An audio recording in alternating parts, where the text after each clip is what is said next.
Bom dia, querida igreja. Bom estarmos aqui para louvar e agradecer o nome de Jesus. Vamos nos colocar em pé para louvarmos. Não precisamos de coisas extraordinárias acontecendo na nossa vida para dizermos que Deus é bom, que Deus é misericordioso e que Deus é maravilhoso. Vamos nos colocar em pé para cantar, por favor.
Getsemane foi que meu Jesus orou, se entregando ao Pai mais uma vez. Logo vieram pessoas para o levar para a maior das provações. Ele tanto amou.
igreja. Bom dia. Que bom. Bom vê-los, bom ouvi-los, bom tê-los em culto presencial na casa do Senhor. Quando eu penso nesse outono que nos convida a adorar o Senhor, quando andamos pela rua, né? Com essa cor que o outono nos mostra, me encanta poder adorar o Senhor e pensar que tudo isso foi o Senhor quem fez, para a nossa alegria.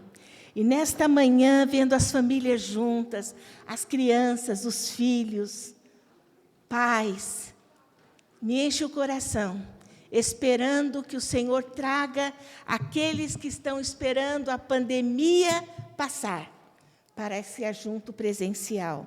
As Escrituras nos diz, em Colossenses 3, capítulo 16, habite ricamente em vós a palavra de Cristo, instruindo-vos e aconselhando-vos mutuamente em toda a sabedoria, louvando a Deus com salmos, hinos e cânticos espirituais, com gratidão em vosso coração. E tudo o que fizerdes, seja em palavras, seja em ação, fazei-o em nome do Senhor Jesus, dando por Ele graça a Deus Pai. Estamos em culto? Estamos. Vamos fazê-lo em nome de Jesus. Quando cantamos dessa cruz de Jesus, é a cruz da vitória, porque o nosso Senhor está vivo. Oremos. Pai, que privilégio chegar à Tua presença, no nome que é sobre todo nome, o nome de Jesus. E aqui entrarmos como igreja lavada pelo sangue do Cordeiro, agrupamento esse que o fazemos em nome daquele que venceu todas as coisas, que o véu se rompeu e nós chegamos à Tua presença pelos méritos da cruz de Jesus. Obrigada, Senhor, que privilégio é o Senhor nos receber em audiência. E nós pedimos nessa hora que a graça do Senhor venha a tomar as nossas vidas mais uma vez, indelevelmente nas Tuas mãos. Tanto a nós que estamos aqui em culto presencial, como para os que estão através da mídia ouvindo ou ouvirão essa mensagem. Nós pedimos, ó Deus, que o Senhor esteja entre nós e em nós, e que o sangue de Cristo Jesus nos santifique e nos purifique de todo o pecado. Senhor, chegamos aqui hoje, reconhecemos que o Senhor é Deus, e se há em nós alguém que está cansado por algum fardo da vida, por alguma tristeza, por alguma aflição, por alguma necessidade emocional, física ou espiritual, algum desencontro no lar, algum problema em família, precisa de saúde, Deus, venha em nome de Jesus tirar qualquer coisa, qualquer parede, e que o Senhor reine em nós e entre nós. Nós pedimos, ó Deus, que o Senhor da igreja possa abençoar cada enfermo que tem pedido oração. Alguns já estão vendo os resultados dos remédios, orientação médica, das cirurgias que passaram. O Senhor sabe, a nossa lista é grande. E obrigado porque nós temos clamado e entregue cada dia no Teu altar. E nesta manhã o fazemos mais uma vez. Visita cada enfermo em nome de Jesus. Que o tratamento, que os remédios, que os médicos sejam sábios e possam abençoar a cada um que está precisando. Senhor, clamamos em nome de Jesus a família da Vanice Vitoriano, que passa pelo luto da perda da avó ontem, a vovó que subiu para a Tua presença. Nós pedimos consolo a Vanice, a família, os familiares no Brasil, que a Tua presença seja maior que a dor, maior que a tristeza, e que o Senhor possa enxugar toda lágrima. Senhor, nós queremos pedir pela administração da Tua igreja, pelos que trabalham, pelos que Te servem, que o façam com alegria, no poder do Teu Espírito. Nós queremos pedir em nome de Jesus que o Senhor abençoe o nosso pastor, que ele seja sempre ungido pelo Senhor na liderança espiritual da Tua igreja, e que nossas vidas sejam em sujeição, para que a graça e a paz do Senhor reinem entre nós. Nós pedimos que a Tua palavra hoje alcance cada coração, que cada mente seja como uma boa terra, e que o Senhor fale conosco, traga alguma coisa que ainda talvez não percebêssemos antes, e que a semana seja de vitória para a glória do Teu nome. Visita cada família, pai, mãe, crianças, adolescentes, jovens. Permita que os casais já maduros possam conviver e viver extremamente em amor. Abençoa, Senhor, cada criança, que seja sábio, cada adolescente, cada jovem, em fazer escolhas sábias na escola, no brincar, nas mídias, onde eles têm o mundo nas suas mãos, que sejam sábios, Senhor, para que possam fazer escolhas que venham ajudá-los a formar homens e mulheres fortes para essa geração vindoura. Senhor, nós pedimos em nome de Jesus que o Senhor abençoe as viúvas da Tua igreja e os sós, seja jovens solteiros ou sejam viúvas, que o Senhor os abençoe rica e abundantemente. Fala conosco, Senhor, traz paz à nossa família, traz paz à Tua igreja, traz paz ao nosso coração. É o que Te pedimos em nome de Jesus. Amém. Irmão Wagner tem uma palavra à nossa igreja nesta manhã, e vamos ouvi-lo.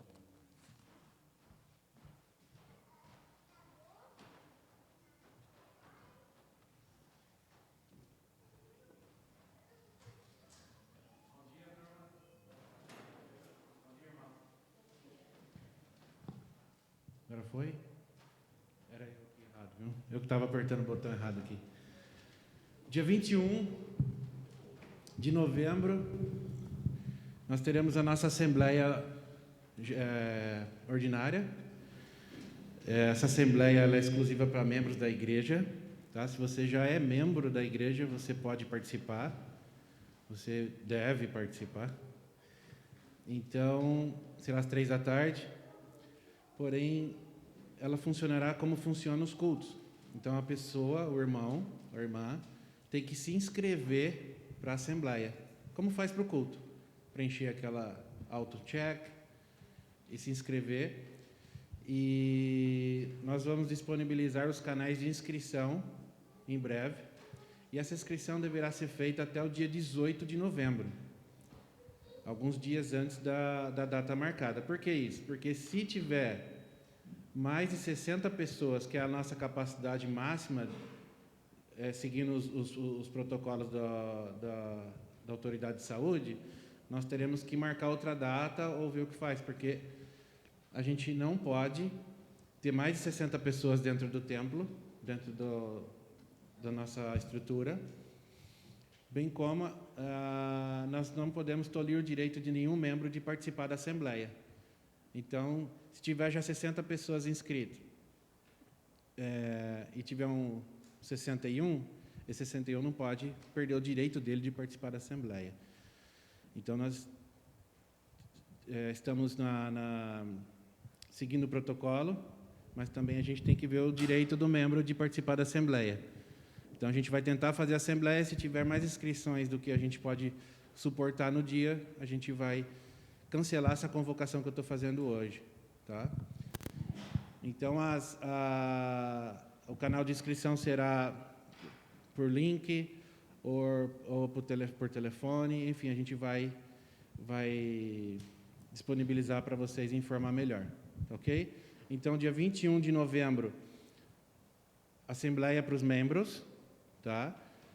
Inscrição para a assembleia até o dia 18 de novembro, que vai ser na mesma semana, na quarta-feira do dia que a assembleia for ocorrer. Essa assembleia é uma assembleia que a agenda está colocada nos murais da igreja. Essa assembleia é uma assembleia que vai tratar do que foi a questão financeira, relatório financeiro do que teve até agora em 2020, vai aprovar o orçamento para 2021 e vai também eleger a comissão de indicações, que é aquela que vai preparar as eleições que ocorrerão na primeira oportunidade do ano seguinte, de 2021, para a diretoria estatutária e executiva de 2021. Então, essa é a agenda dessa reunião, dessa assembleia. Todos participem, é importante a participação de todos os membros e orem para essa assembleia, por causa dessa questão nova do Covid, que a gente tem que respeitar aí a limitação de 60 pessoas no evento. Obrigado.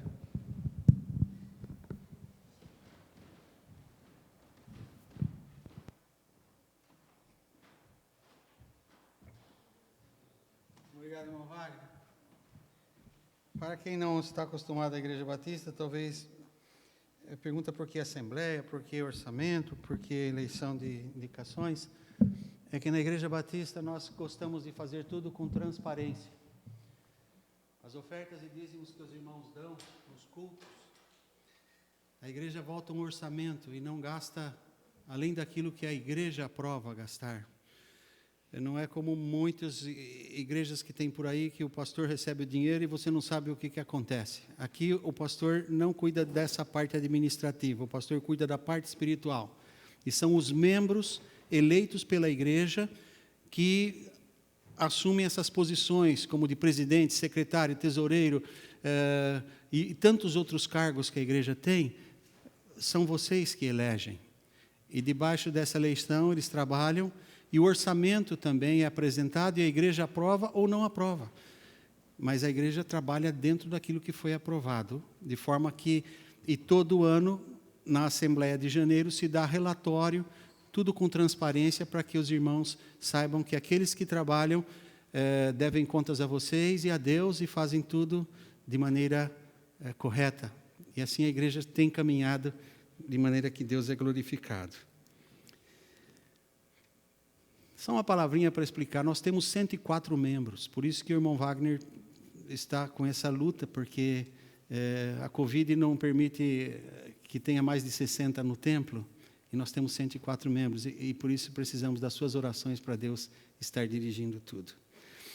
Como explicamos domingo passado, nós temos no momento dos dízimos e ofertas, que os irmãos saiam pelo corredor do meio, venham até o ofertório, aqueles que têm dízimos ou ofertas para entregar, e depois façam a volta pelo canto e volte ao seu lugar. Não volte pelo caminho do meio para não encontrar com o outro, senão não adianta o distanciamento de 2 metros, não é? Então, observe o distanciamento, venha até aqui e volte por lá e volte ao seu lugar. O que está na ponta, vamos dizer assim, o João Pedro, que está ali na ponta, ele sai pelo lado dele, o João Pedro, você vai lá por trás, vem aqui, se você tem oferta, não precisa vir só porque o pastor está falando.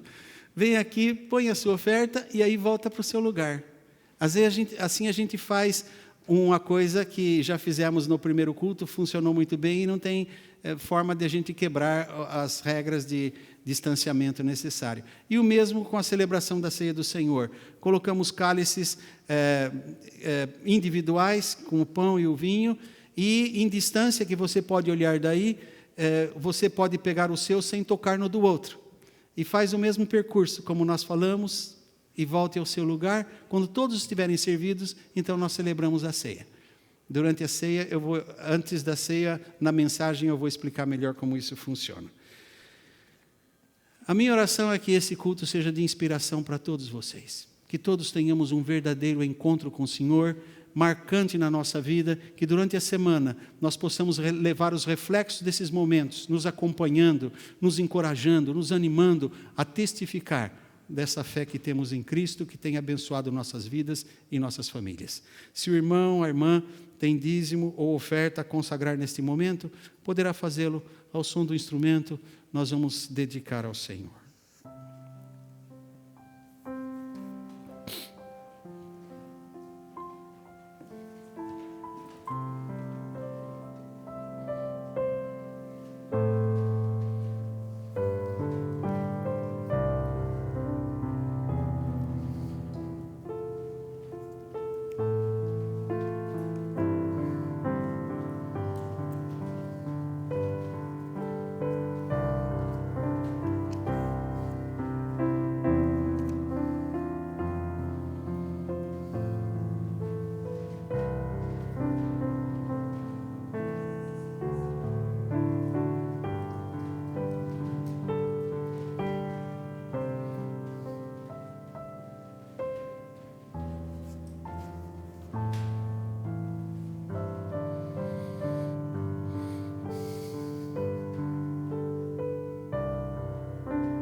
Convido o irmão Fernando a orar consagrando esses bens ao Senhor, por favor. Põe a voz forte aí para todos ouvirem, então.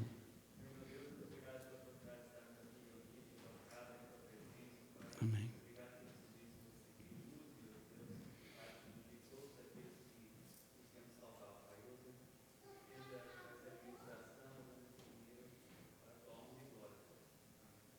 Amém. A nossa mensagem de hoje tem como tema Em Memória de Mim. Esse mim é Jesus. Jesus disse em memória dele. E o texto bíblico que vamos ler está em 1 Coríntios, capítulo 11. Nós vamos ler do versículo 23 ao versículo 30 e vai aparecer na tela para que vocês possam acompanhar.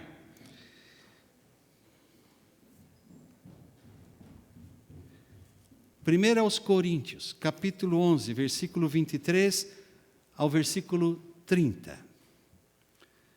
Assim escreveu o apóstolo São Paulo, inspirado pelo Espírito Santo de Deus. Porque eu recebi do Senhor o que também vos ensinei, que o Senhor Jesus, na noite em que foi traído, tomou o pão, e tendo dado graças, o partiu e disse: tomai, comei, isto é o meu corpo, que é partido por vós. Fazei isto em memória de mim. Semelhantemente também, depois de cear, tomou o cálice, dizendo: este cálice é o novo testamento no meu sangue. Fazei isto todas as vezes que beberdes, em memória de mim.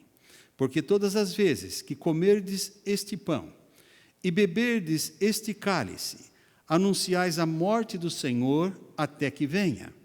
Portanto, qualquer que comer este pão ou beber o cálice do Senhor indignamente, será culpado do corpo e do sangue do Senhor. Examine-se, pois, o homem a si mesmo, e assim coma deste pão e beba deste cálice. Porque o que come e bebe indignamente, come e bebe para a sua própria condenação, não discernindo o corpo do Senhor. Por causa disto, há entre vós muitos fracos e doentes, e muitos que dormem.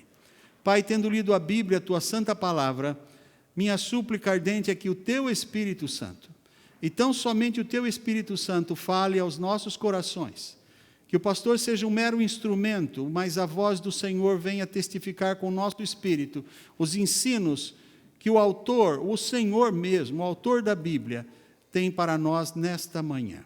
Fala ao nosso coração, Pai Santo, é o que eu lhe suplico humildemente no santo e glorioso nome do Senhor Jesus, que vive e reina para sempre. Amém. O que vou falar hoje são princípios e ensinamentos básicos sobre a celebração da nossa comunhão, a ceia do Senhor.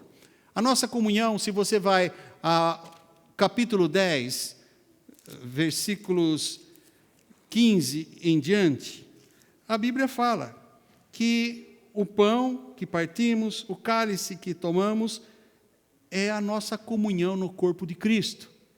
Então, esta comunhão que celebramos, chamada a ceia do Senhor, tem ensinamentos bíblicos para que nós possamos seguir e saber como celebrar.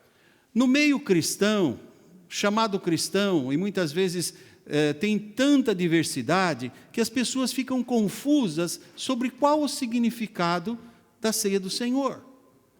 Há pessoas que pensam que quando vão comer o pão ou tomar do cálice, aliás, não são todas as religiões que o povo toma do cálice, a religião que somente o sacerdote toma do cálice. O povo come a hóstia ou o pão.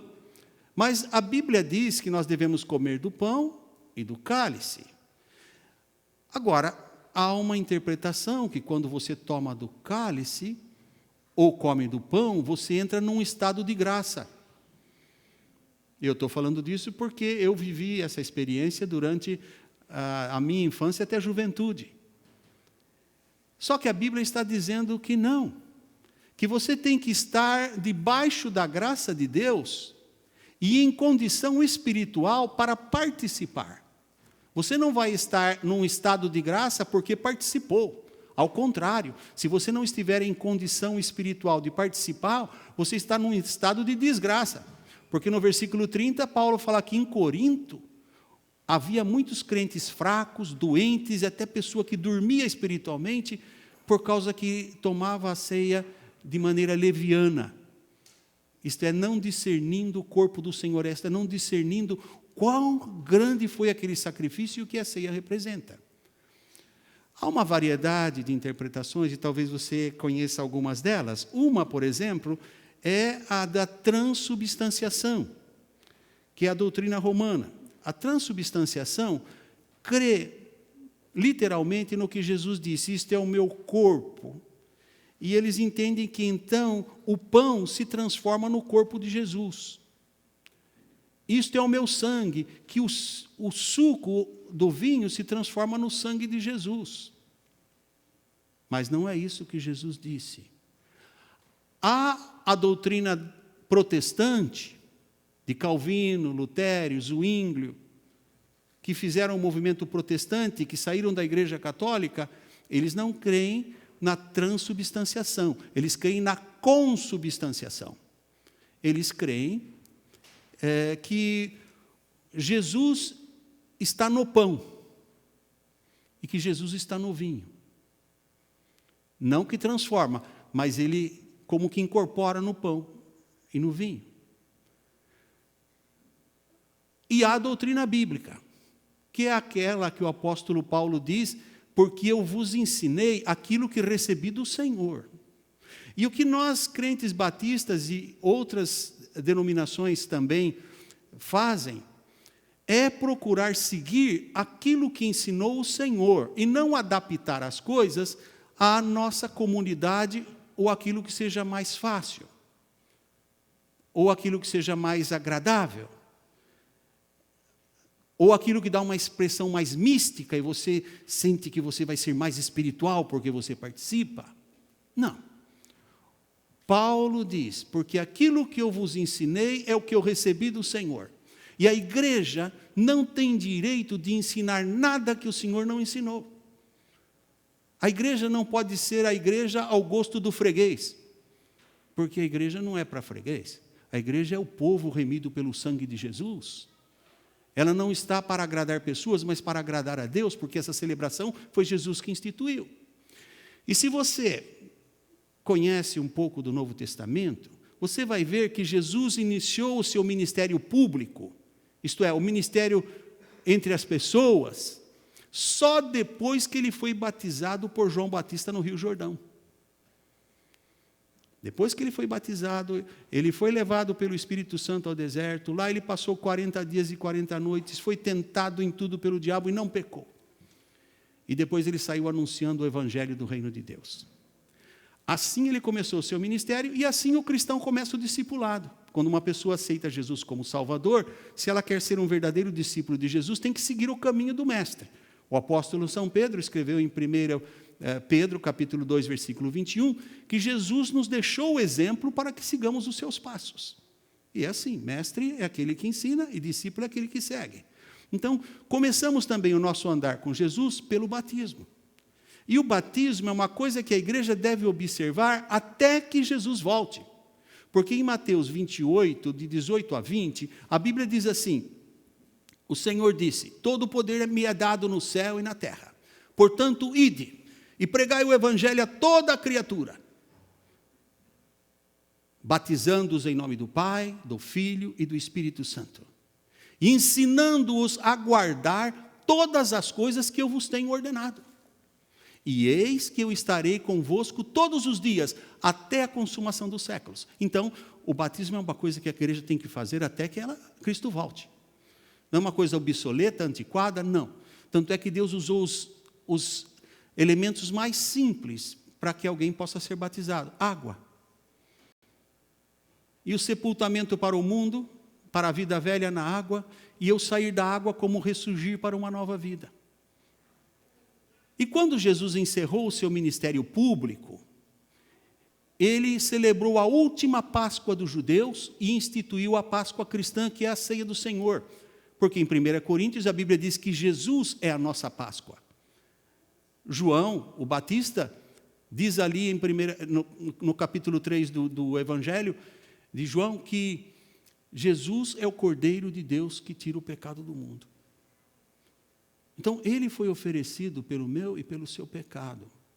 E nós devemos celebrar a ceia até que ele venha, porque no versículo 23 desse capítulo 11 que eu li, o apóstolo Paulo falou que nós devemos celebrar a ceia, porque todas as vezes que o fizermos, anunciamos a morte de Cristo até que ele volte. Isso não é uma doutrina que Paulo inventou. O próprio Senhor Jesus Cristo disse que voltaria. Em João capítulo 14, do versículo 1 a 3, quando Jesus disse que ele haveria de ser morto e pagar o nosso pecado na cruz e que ele subiria ao céu, os discípulos ficaram muito tristes. Mas ele explicou, se eu for, eu vou preparar-vos lugar. Como querendo dizer, se eu não for, se eu fizer o que vocês querem, eu não poderei preparar lugar no céu. Mas se eu for, não é que ele tinha dúvida que ia, mas ele estava mostrando as condições. Ele disse, se eu for, na casa de meu pai há muitas moradas, eu preparei lugar. Eu irei e voltarei para vós, e vos levarei para mim mesmo, para que onde eu estiver, vocês estejam também. Então veja, Jesus prometeu que voltaria. Quando Jesus, depois da ressurreição, foi visto por mais de 500 testemunhas, como diz 1 Coríntios capítulo 15, e os discípulos, mais de 500, olhando ao céu e Jesus subindo ao céu, diz que os anjos de Deus apareceram e disseram, varões galileus, isto é, rapazes, jovens galileus, homens galileus, por que vocês estão olhando para o céu? O mesmo Jesus que vocês viram subir, voltará, Atos capítulo 1, versículo 11, pode ver, voltará com a trombeta de Deus e a voz do arcanjo, vocês verão voltando nas nuvens. E se você vai a 1 Tessalonicenses capítulo 4, versículo 16, o apóstolo Paulo escreveu, porque o mesmo Senhor descerá do céu com alarido e com a voz de arcanjo e com a trombeta de Deus, e os que morreram em Cristo ressuscitarão primeiro. Então, o que Paulo está ensinando na celebração da ceia é que nós temos que fazer em memória de Cristo. Um memorial não se transforma no evento que o memorial lembra. Um memorial não se transforma na pessoa que nós fazemos em memória dela. Por exemplo, ali tem uma placa que foi feita em memória de alguma pessoa que foi membro dessa igreja no século passado. Naquela janela tem outra, um memorial. Atrás tem aqueles quadros que, se você não sabe, soldados da Primeira Guerra Mundial que foram membros dessa igreja. Ali está a lista dos que morreram e não voltaram e dos que voltaram. É um memorial, mas não se transforma no soldado. Quando Jesus diz, em memória de mim, não quer dizer que o pão vira corpo de Cristo, e que nem que o vinho, mas é em memória.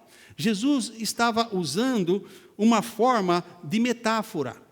Como quando você vai ao Evangelho de João, no capítulo 6, você vê lá no versículo 35, que Jesus diz que eu sou o pão da vida. Aquele que comer de mim, jamais terá fome. Ele estava falando em termos espirituais, e ele falou que ele era o pão, mas o corpo dele estava ali presente. Aqui na ceia ele fala, isto é o meu corpo, mas ele estava com o corpo presente. Ele estava usando uma simbologia.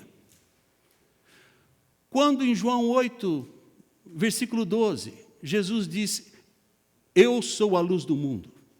Aquele que está em mim não andará em trevas, mas terá a luz da vida. Qualquer um via que ele estava no corpo dele. Ele não iluminava igual uma lâmpada acesa, mas ele diz a luz no sentido que ele veio do céu para nos guiar no caminho de Deus. Isso é João 8, 12. Se você vai a João capítulo 10, versículo 9, o Senhor diz que Ele é a porta das ovelhas. E você não vai pegar Jesus e abrir como uma porta. Você entende que Ele é a porta para as ovelhas irem ao caminho do céu. Quando você vai a João capítulo 14, versículo 6, ele diz, eu sou o caminho. E você não vai pensar que Jesus vai deitar no chão para você pisar por cima dele como um caminho. Ele está dizendo que Ele é o caminho para o Pai. Quando chega em João capítulo 15, versículo 1, ele diz, eu sou a videira verdadeira. E você não vai pensar que Jesus é uma árvore. Ele está usando de metáfora. E aqui também, o pastor não está desmerecendo a celebração da ceia, para que você pense, bem, eu sempre criei que quando eu tomasse, eu entraria num estado de graça. Não. O apóstolo Paulo disse, porque foi o que eu recebi do Senhor, o que eu lhes ensino. E a missão da igreja de Cristo é ensinar o que o Senhor ensinou e não acrescentar nem tirar nada. E o pão, então, não se transforma no corpo, mas ele representa o corpo. E por representar, por ser em memória do sacrifício de Cristo no meu lugar, em memória de que não é memorial de um defunto que morreu, que você faz a lembrança. Não, ele ressuscitou e foi para o céu. Ele disse que vai voltar. Por isso diz que devemos celebrar até que ele volte. E ele, em Mateus capítulo 26, quando ele acabou de instituir a ceia, ele disse: digo-vos que a partir de hoje não tomarei mais desse cálice, até que o tome quando voltar na glória de meu Pai junto com vocês. Veja, toda a promessa é para a igreja saber que o mundo passa, e os seus prazeres, mas o que faz a vontade do Senhor permanece para sempre. O memorial é para nos trazer à memória em quem nós estamos, e quem nós somos aos olhos de Deus. Nós somos a igreja de Cristo, o povo remido pelo sangue do Cordeiro, todo aquele que já entregou a vida a Jesus, é claro, porque a carta aos Coríntios foi escrita a uma igreja, não era para o povo da cidade de Corinto. E a mensagem da ceia do Senhor também é para o povo que já entregou a vida a Jesus. Os que já têm Jesus como Salvador podem celebrar a morte dele, porque a morte dele garante a expiação pelo nosso pecado e a sua ressurreição, a nossa vitória, a vida eterna. Mas quem ainda não passou por isso vai celebrar o quê, se ainda não entregou sua vida a Jesus?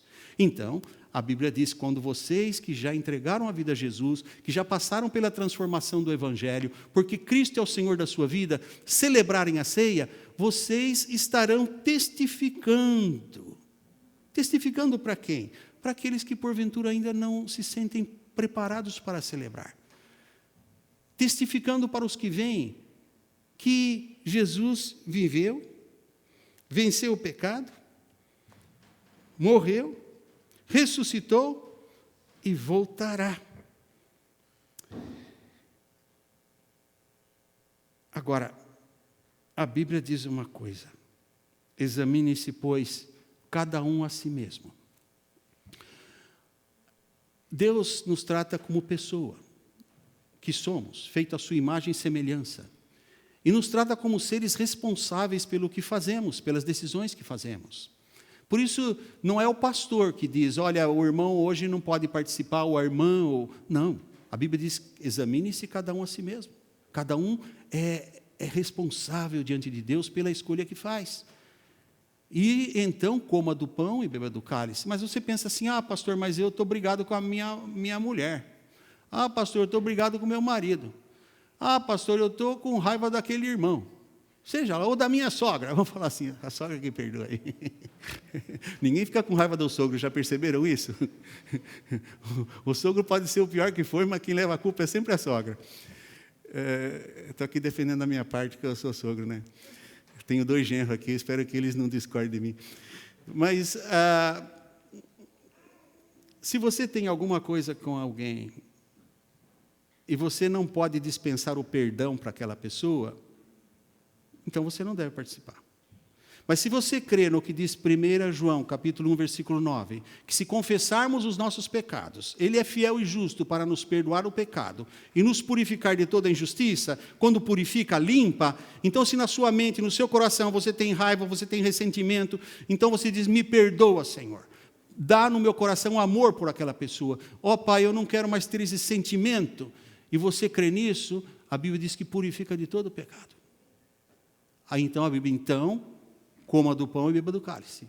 Mas se você sente que não pode perdoar, que essa raiva é muito profunda, então não tome, porque você vai tomando indignamente, e você não crê que o Espírito Santo é suficiente para convencê-lo de que está errado, e que o sangue de Cristo é suficiente para purificá-lo. Mas se você crê, pode ser qual for o pecado. Se você está arrependido e pede perdão, é por isso que a Bíblia diz, examine-se a si mesmo, e então coma, e então beba. Examine-se, por quê? Se você se examina diante de Deus, o Espírito Santo mostra e você é sincero, você vai pedir perdão. E se você pede perdão, está perdoado. E se você está perdoado, você pode participar. Deus não quer dizer para você, olha, você está com um problema, não participa. Não, Ele quer dizer, a ceia também é para você lembrar a memória de quem é Jesus. Jesus perdoa o pecador que se arrepende. Jesus veio não para condenar, mas para salvar todo aquele que estava perdido. É por isso que ele veio.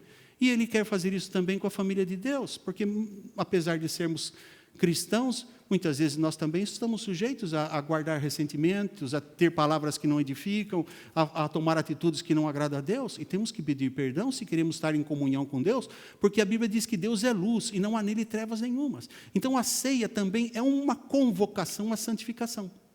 Quando Jesus instituiu a ceia, lá em Mateus 26, se você abre a partir do versículo 23 em diante, ele diz assim: na verdade, eu lhes digo, que ainda hoje um de vocês me há de trair. Quem, Senhor? Um daquele que põe a mão comigo no prato. Agora, naqueles dias, os amigos, quando sentavam à mesa, todos comiam do mesmo prato.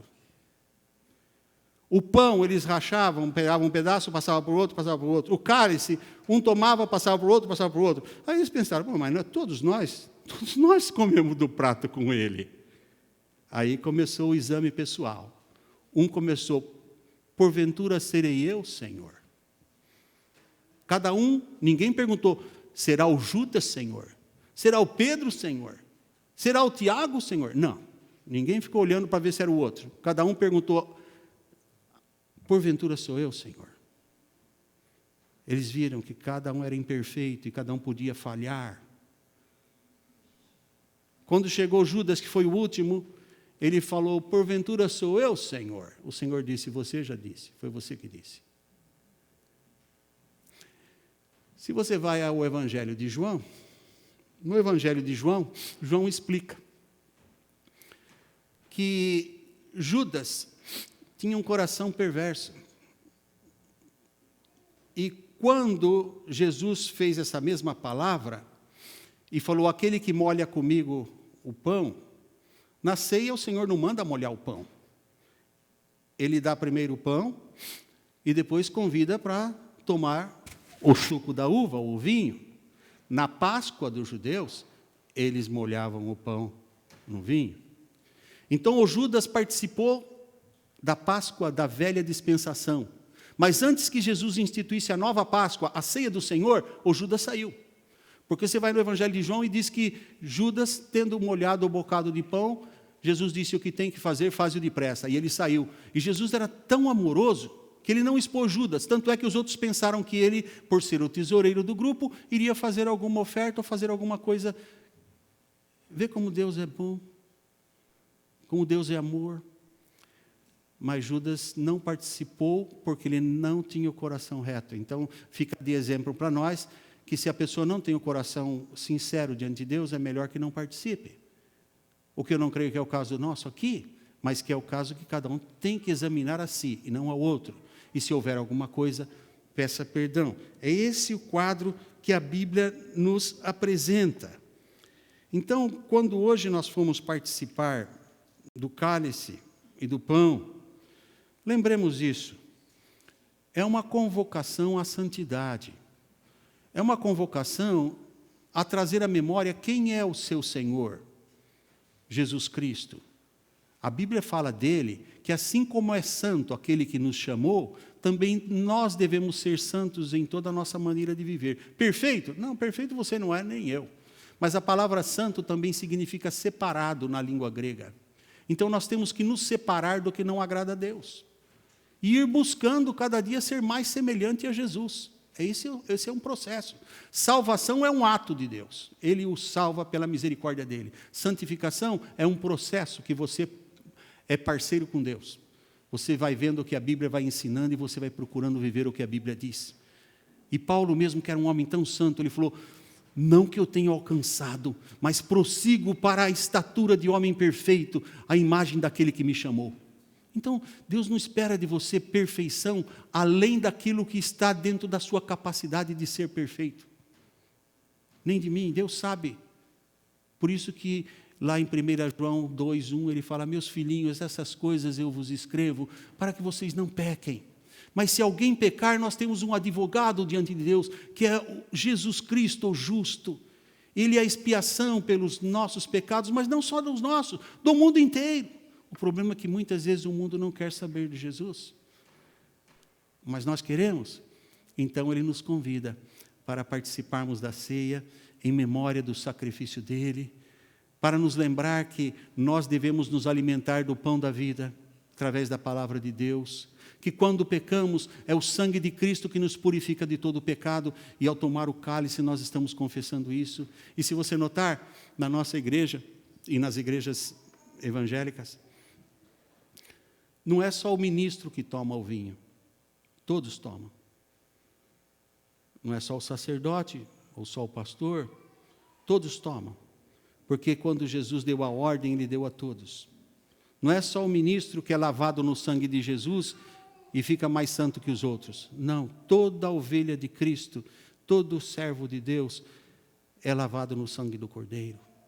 E quando nós tomamos, nós estamos celebrando isso, que não é porque nós merecemos, é pela bondade de Deus. Se hoje você está aqui, meu irmão, minha irmã, meu amigo, é pela bondade de Deus, porque Deus o ama, Deus a ama, e Deus quer trazê-lo para perto de si. E a celebração disso é conferida à igreja de Jesus e àqueles que estão remidos no sangue do Cordeiro. Pense nisso agora. E enquanto nós vamos ouvir uma música especial pela irmã Aline, vai ser a oportunidade para que você possa fazer como fez no momento da oferta, seguir a norma de... E se você não sente que deve tomar, ore a Deus. E se precisar de ajuda sobre esse assunto, o pastor estará à disposição para qualquer que precise ajuda, orientação espiritual. Mas eu creio que a mensagem bíblica é clara. Paulo disse, eu estou fazendo aquilo que Jesus ensinou. E o que nós queremos fazer hoje não é nada mais, nada menos do que nos ensinou o nosso Mestre Jesus. Que cada um possa examinar o seu coração. Enquanto vamos nos servindo, vai examinando. Se há alguma coisa que você precisa pedir perdão, confesse a Deus. E, tendo sido perdoado, não deixe de participar. Irmã Aline já pegou o seu cálice? Não.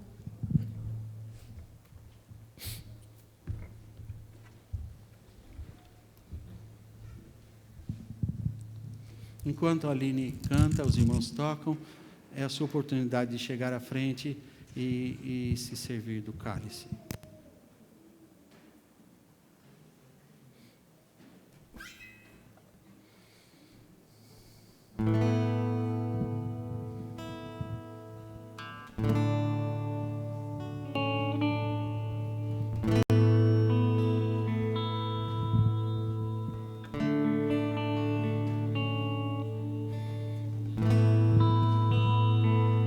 Este é o meu respirar,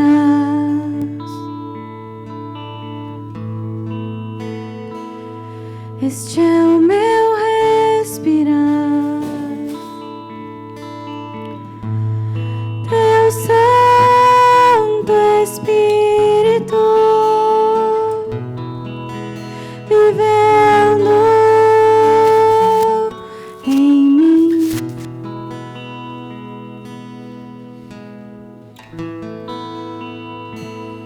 E este é o meu pão, e este é o meu pão, tua vontade feita em mim.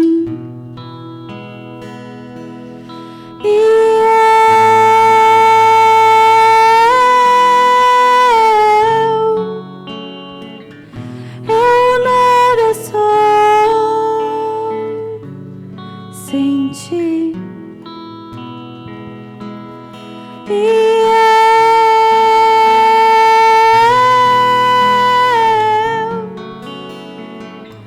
Perdido estou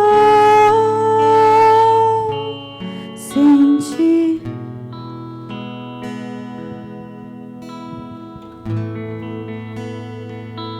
Este é o meu respirar,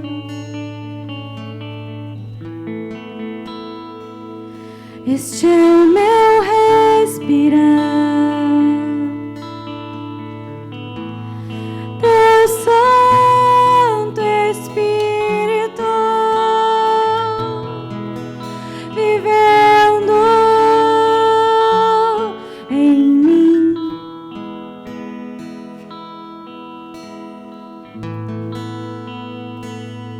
e este é o meu pão.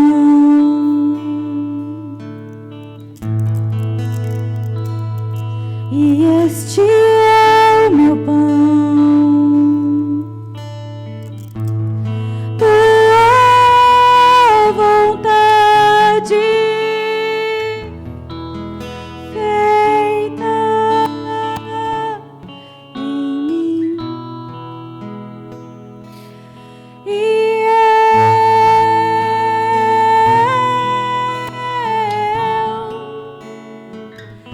eu nada sou sem ti. E eu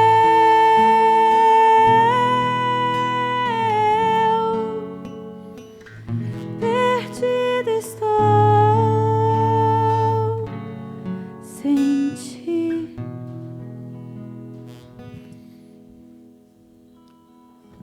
Assim escreveu o apóstolo São Paulo, inspirado pelo Espírito Santo.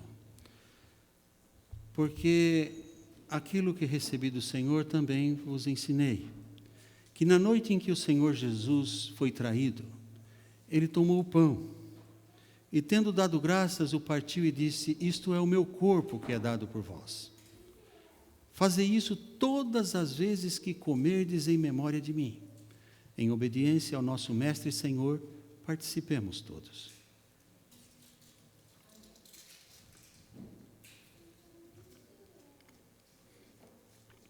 Oremos com o nosso irmão diácono Donaldo Ferreira.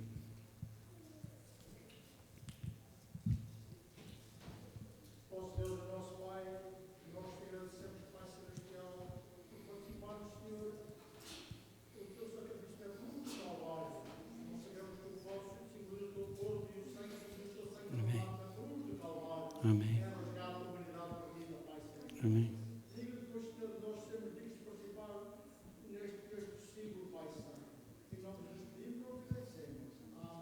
Amém, Senhor. No texto a Bíblia ainda diz que semelhantemente, isto é, da mesma forma, depois do pão, o Senhor tomou o cálice, dizendo: este cálice é a nova aliança, ou o novo testamento, no meu sangue. Vocês façam isso todas as vezes que vocês beberem este cálice, em memória de mim. Em obediência ao Senhor Jesus, participemos todos.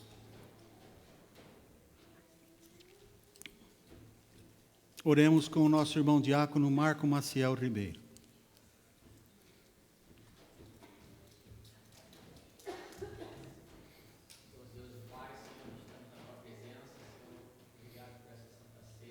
Amém.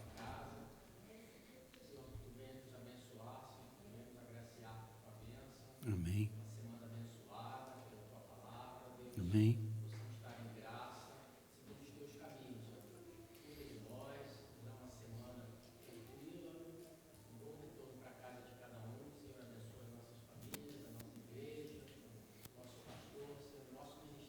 Amém, Senhor.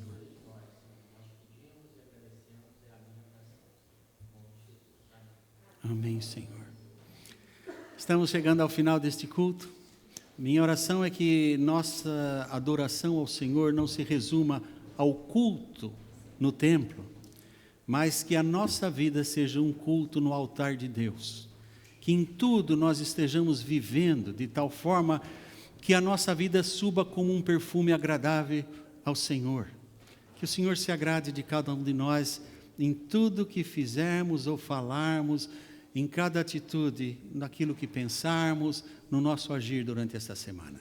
Que os reflexos dessa celebração possam acompanhar o irmão, a irmã, no seu dia a dia, Igreja de Cristo em London, e aos irmãos e amigos que assistem também através do Facebook, da internet, do YouTube, possa também viver essa realidade.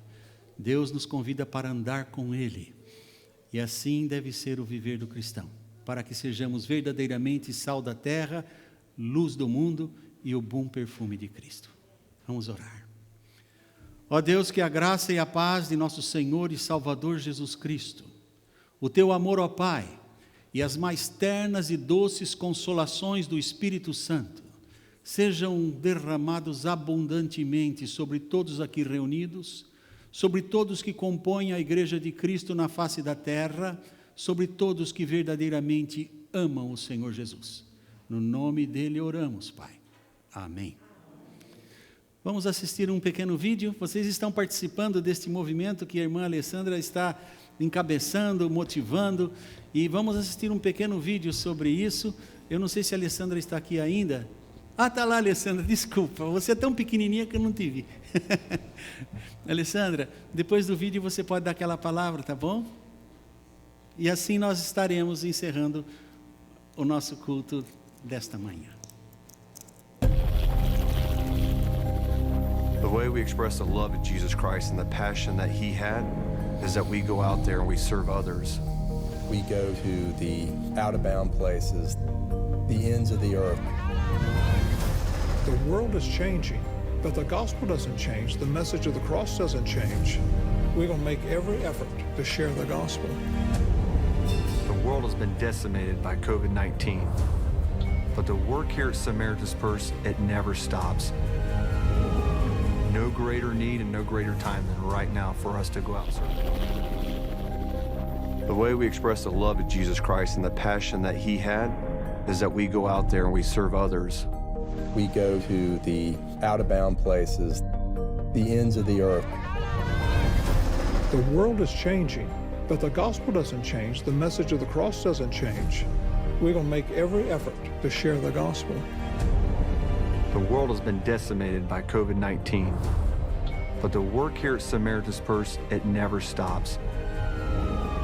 No greater need and no greater time than right now for us to go out and serve boldly in the name of Jesus Christ. And we do it through Operation Christmas Child. It's a platform that God has given Samaritan's Purse to share the gospel more than 10 million times every year. Jesus loves you. The wonderment of it is that the child's encounter is not with material things. By faith, the encounter is with things unseen, and they're receiving that for the very first time. From the shoebox to the greatest journey, this is the Great Commission. During this pandemic, during all the fear that COVID-19 has brought to the world, this is when we go out and share the truth. Jesus said, go into the world and make disciples of all nations and baptize them in the name of the Father, the Son, and the Holy Spirit. We have a job to do. This is what these shoeboxes are all about, going out in the heart of this darkness, the heart of this fires, to go out and to bring a hope of Jesus Christ around the world. Is there a sense of urgency? Uma caixa igual duas caixas. Graças a Deus, tivemos uma empresa aqui do irmão Vinícius e do Ronaldo que cada caixa que vocês trouxerem, eles estão desafiados. Então, desafio toda a igreja a trazer a segunda caixa. Então, uma caixa serão, na verdade, duas caixas que irão para essas crianças. Então, quanto mais caixas vocês pegarem, mais caixas irão, ok? Vamos dar esse trabalho aí para eles e vamos juntar mais caixas aí. Tem caixas na entrada, ainda tem caixas aqui, tem caixas na saída e tem mais caixas para montar. Então, eu fico aqui montando caixas e se vocês precisarem falar, olha, eu não consigo pegar, não consigo entregar, manda para mim uma mensagem que eu vou atrás de vocês. Tá bom? Obrigada, pessoal. Tenham um bom dia, boa semana. Amém. Boa semana a todos. Que Deus os abençoe com a graça e a paz do Senhor Jesus. Noemi e eu estamos à disposição. Se alguma coisa precisar de orientação pastoral, espiritual, estamos aqui para servi-los.